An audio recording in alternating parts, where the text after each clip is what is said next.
new ideas in project management, and the latest trends in career innovation and business agility. This is Project Management on the Go, a podcast by the PMI Northern Italy chapter. Welcome to everybody and welcome back to our podcast listeners. I am Valerio Casalini, project leader of Northern Italy chapter of PMI. I recently read a post on the web that immediately caught my attention. The message is exactly the title of this podcast episode, How to Thrive in VUCA. As many of our listeners know, VUCA is the acronym of volatility, uncertainty, complexity, and ambiguity. So that since our community is composed mainly by project managers, dealing every day with tasks, deadlines, and constraints, the VUCA in our profession seems to be a real nightmare. Well, today we will try to demystify the concept of VUCA with the help of an exceptional speaker, living very far from us, which I would ask right away a short personal presentation. Vaughan Broderick. Welcome, Vaughan. Hi, Valerio. Thank you very much for the opportunity to talk with you and your audience today. Look, as you mentioned, I live far away on the other end of the globe. I live in Christchurch, New Zealand, which is the South Island of New Zealand, home of the Crusaders rugby team, and obviously the All Blacks. My background is in printing and financial services. I've founded two businesses, one of which failed and one did pretty well. So after 12 years of growing my business, I actually I decided I had enough and needed to change, but to what? And so I didn't have a really clear idea of what I was going to do. So basically during the sale of that business, I started my MBA and I absolutely thrived in that. And in 2019, I took a sabbatical, traveled approximately about 20 odd countries with my family, including into Italy, Rome and Venice and such. But when I returned home to complete the MBA, I discovered design thinking and innovation, and it really connected with me. I was also lucky enough that I found a mentor at the time who was instrumental in sort of guiding me. And so basically after graduating, I just headed down that path of design thinking and become a service designer in the social services sector, design thinking coach in the health sector. And now I work with startups and teaching innovation back at the University of Canterbury, where I had the MBA. And I also run a small design thinking innovation agency on the side as well. I guess the thing that really sort of transformed me was connecting with human-centered focus of solving problems and bringing creativity, sense-making, experimentation, and collaboration all into the mix of tools in order to help solve problems. So ultimately, I believe that it's the mindsets that are the biggest catalyst for change, and I hope that that's really what I'm trying to do with bringing this type of work in to help influence others in what they do. Well, my compliments for your career and for the areas you are involved with. So now I would go into the topic of the day, the VUCA. In my introduction, I just mentioned the meaning of this acronym. Now, can you tell us more about the VUCA scenario, both in general, as the word means, but also more specifically in a project management activity? Sure. Well, I think that I can best illustrate this in terms of my own personal experience on a personal level, and then also that project sort of side of things. So on the personal level, it was really during that time that I mentioned I was looking at selling the business. So, I was around 47, 48 at the time. A couple of life events happened, and I was sort of quite lost and really had no idea of what I was to do with my life at the age of 47 or 48. And so what I did is I took that leap into the unknown and started that MBA. I had no idea whether that was for me or what. And again, came across not only design thinking, but the concept of ikigai. And that Ikigai is a Japanese concept around life's purpose. So I wouldn't necessarily say that I found my life's purpose, but certainly I think you can move towards getting more and more clarity around what are the things that you want to spend more of your time doing. And so in that process, it's really around trying to explore what your interests are, experimenting within those, and then getting feedback, obviously from doing those activities, but also people close to you. So it's around focusing on a few core ideas of, what do you love doing? What are you good at? What does the world need? And what can you be remunerated for? And once I sort of honed in on that whole sort of thing of creativity, innovation, experimentation, that's the path I've really followed. So that's how I chose that life, that new career. And on the project side of things, what immediately comes to mind is that I was redesigning services after graduating for the MBA. I started redesigning services for a social services organisation. And the scenario here is that they are right in the middle of the whole sector is transforming into a model where the people who are being supported and their families are able to have more voice and choice in the decisions that affect them. So what that means for the organizations is that they need to transform and develop whole new value propositions, whole new business models, ways of operating, and to do that all within a really heavily resourced, constrained sector. You can probably also imagine that innovation and design are quite sort of foreign concepts within that sector.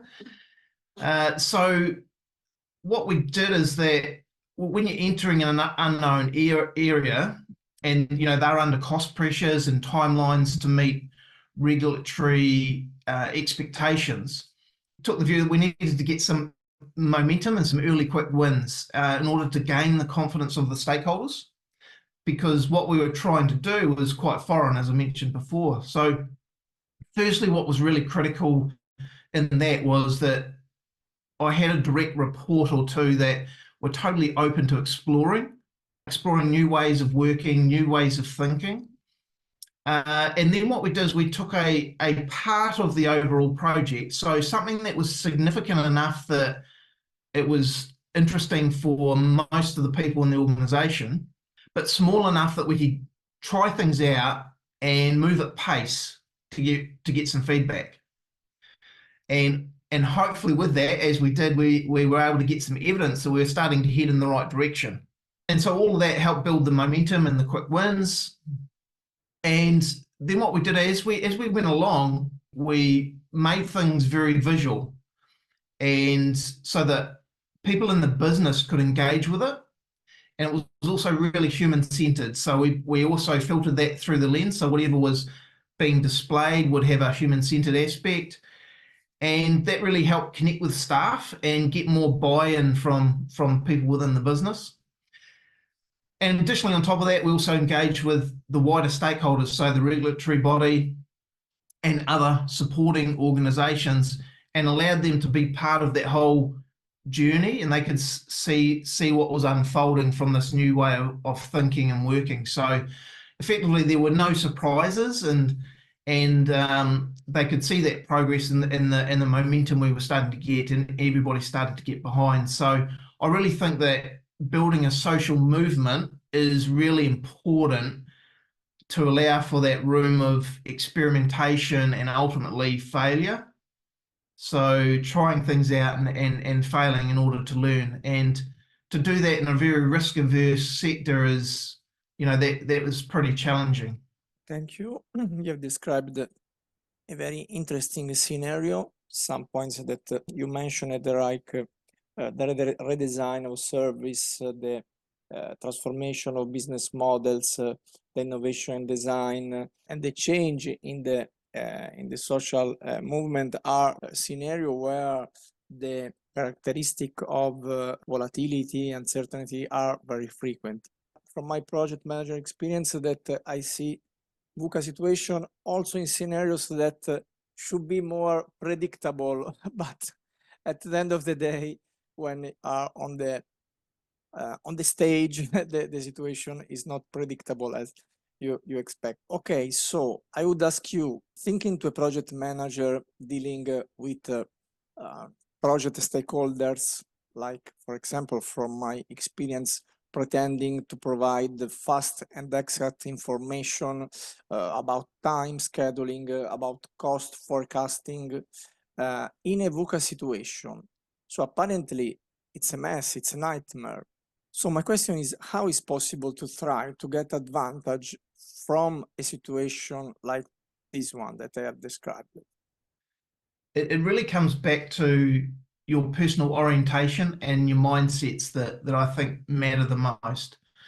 So I believe that first and foremost, it's about being people-centered. You know, if we're not making change and delivering value that impacts people's lives in some meaningful way, you know, I think that loses purpose for most people. So I think being people-centered first and foremost, that also helps you bring along people on that journey, because you take the time to understand everyone's perspective. Being optimistic, growth mindset. So actually believing that we can solve hard problems. It's just that we don't know how to do that at the moment. But I think you've got to have that underlying belief that we can do it. I think diverse collaboration, having a belief that that is important.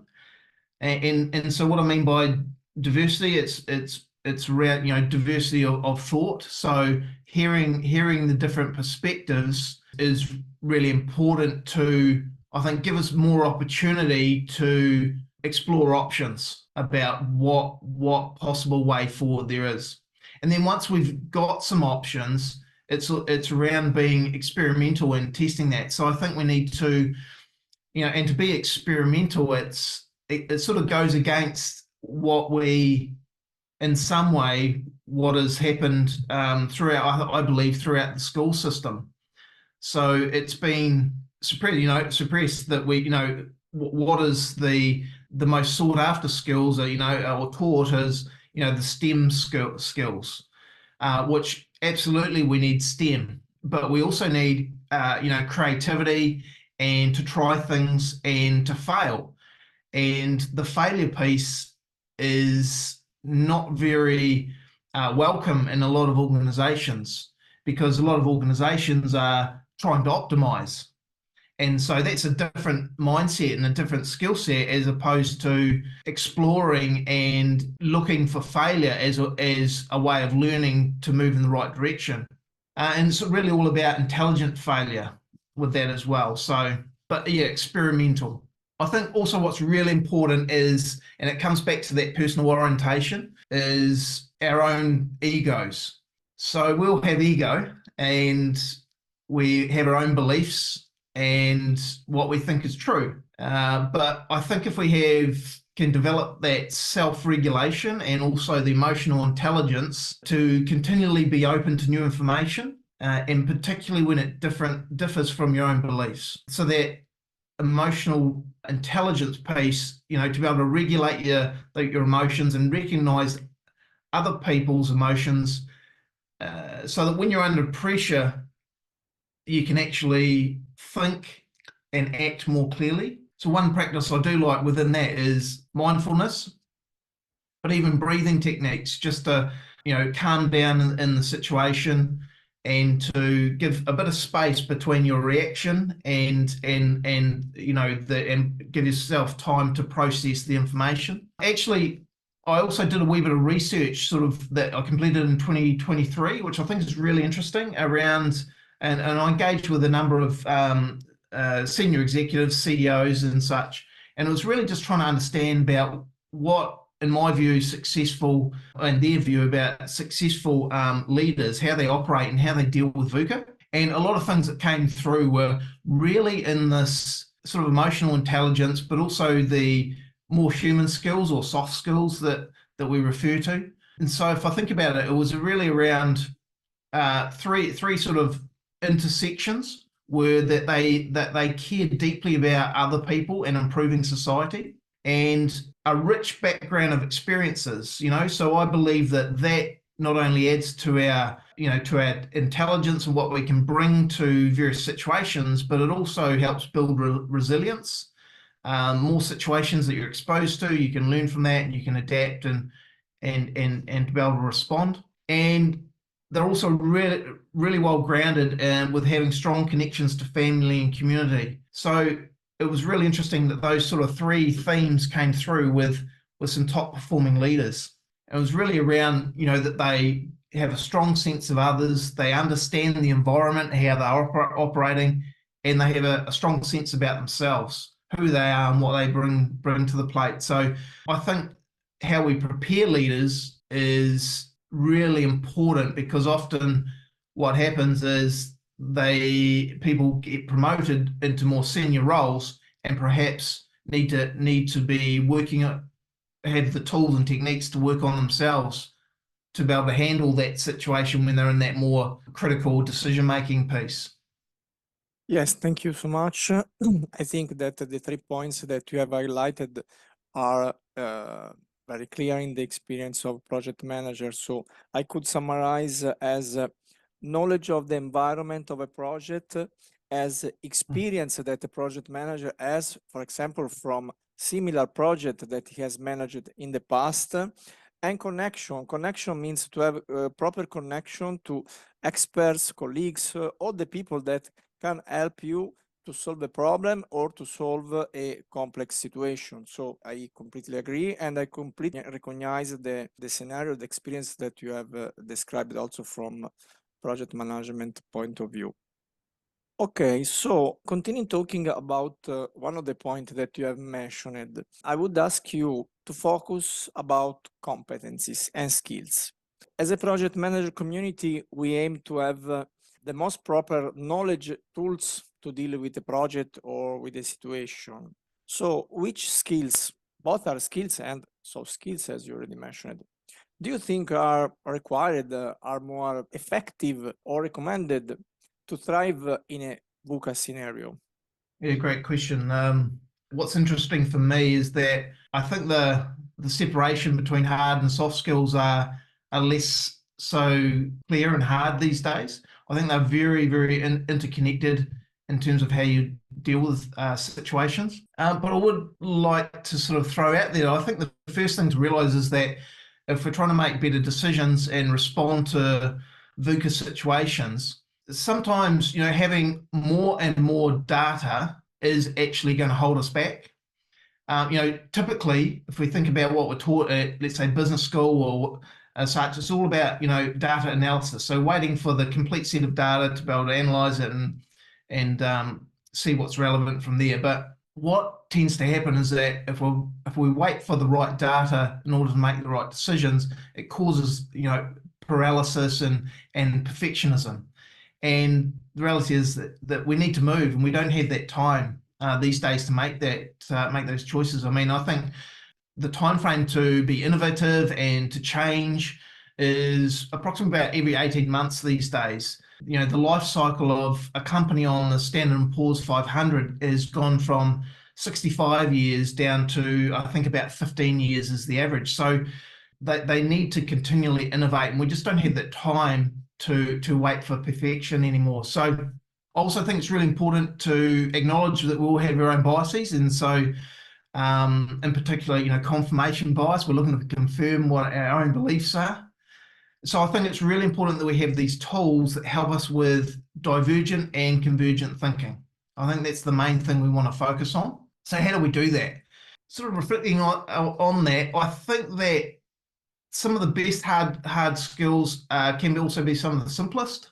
And so I think time management is really underrated. And so what I'm meaning by that is, as I mentioned, change is happening at such a rapid pace these days. So giving yourself space to think is vital. And what we often do when we're in the moment is that we're making the first decision that comes to mind. What we need to do is give ourselves some space, and so that we can actually allow our subconscious to do some of the work.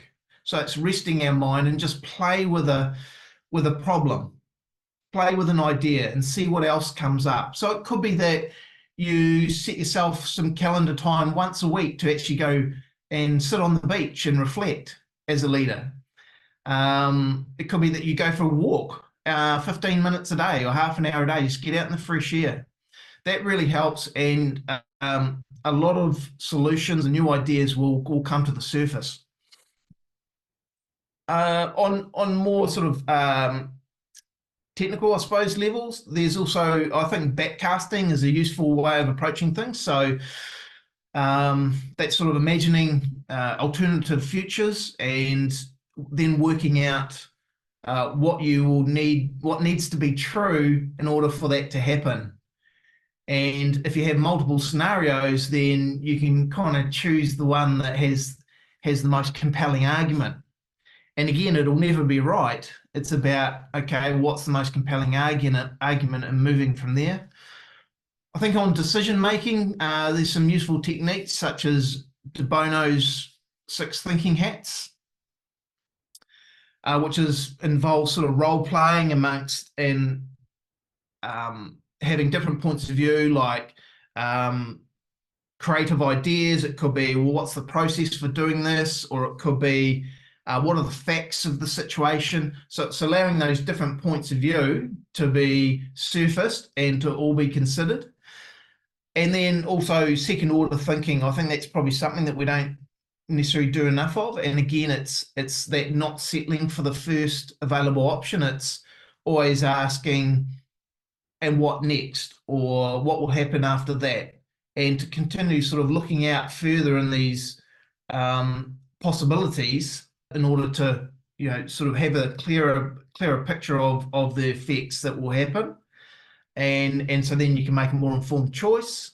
Typical traditional techniques like 5 whys, which you're probably familiar with, Valerio.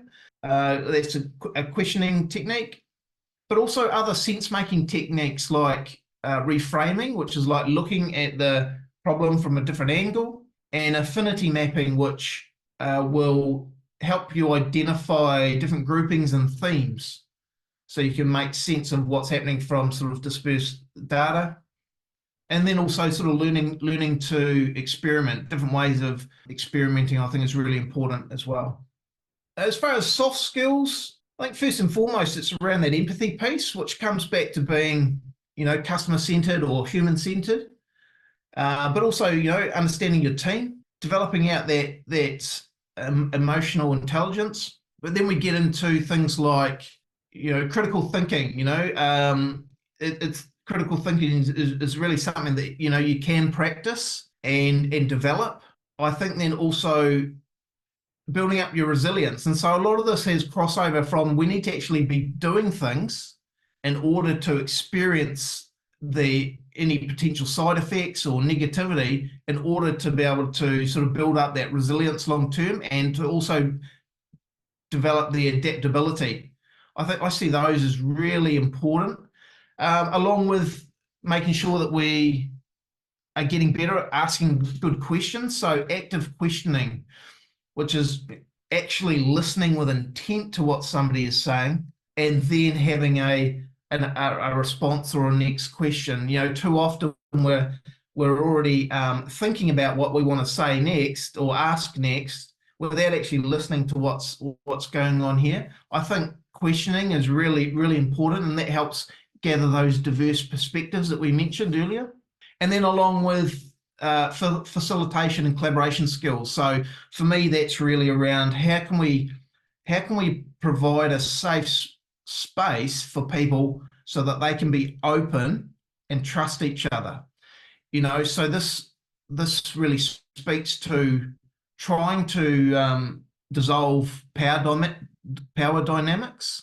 You know, often it's the loudest voice in the room that gets the most recognition, and we want to try and set up structures that everybody has an equal voice and opportunity to contribute. And I think it's just purely that contribute piece that people really respond to. And if that's done in a fair and transparent way, then I think, you know, people respond and will want to contribute, and then we can leverage more and more of their intelligence, their ideas into the whole picture.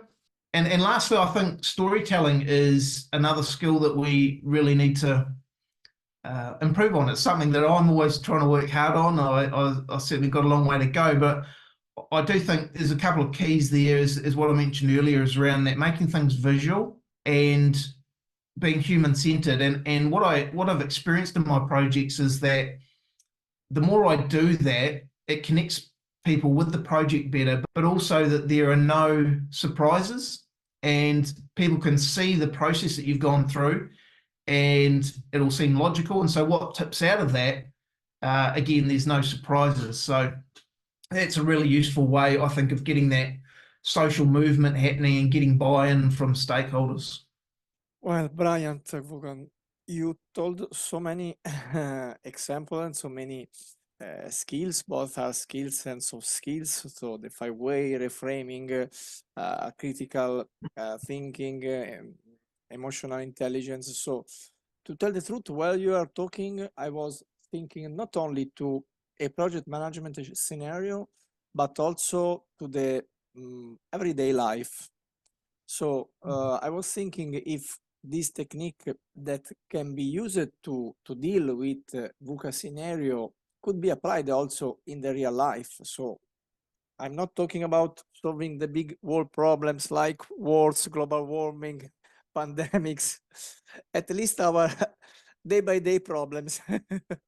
So how do you think we can both thrive in the VUCA scenario, but I would also say to apply this technique both from our skills and soft skills that you have mentioned? Yeah, great. You know, we've sort of talked about some deep sort of topics earlier, but just to sort of step back and try and address this, well, you know, as you say, how do we become better at adapting and dealing with and responding to VUCA situations in our personal life? You know, I think that it's about for me, it would be about taking small steps. And in order to do that, I think we also have to recognize, you know, first that, you know, change is fast and it's constant. It is going to be happening. So with that actually takes a little bit of courage. I think you have to step forward into it and stretch your comfort zone a wee bit. And so with that, I think what's fundamental is that you develop curiosity. So if I think about myself, you know, I would say 20 years ago, 15 years ago, I wasn't curious enough.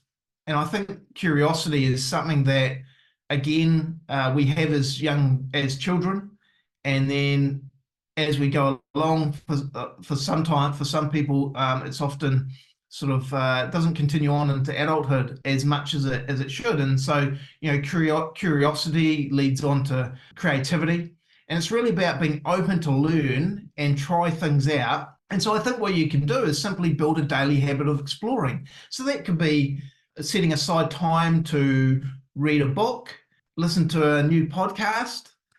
It could be try and develop a new technique. So continually try and learn and find what's useful for you.